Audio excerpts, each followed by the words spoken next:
প্রত্যেকটা শখের একটা নির্দিষ্ট সময় আছে, যেটা সঠিক সময় পূরণ না হলে সেই শখের কোনো অনুভূতি থাকে না।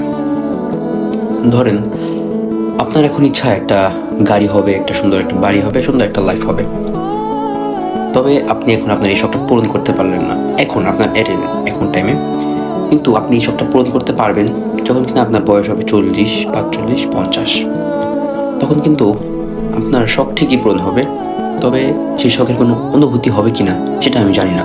তবে বেশিরভাগ সময়ই সেই অনুভূতিটা আর থাকবে না, কারণ প্রত্যেকটা শখের সাথে একটা করে আবেগ বা কিছু ইমোশন লুকিয়ে থাকে, যেটা সময় মতো পূরণ না হলে সেই ইমোশনটা আর কাজ করে না।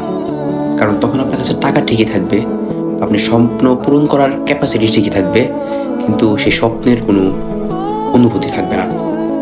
তাই আপনার স্বপ্ন পূরণ করার দায়িত্ব কেবলমাত্র আপনার।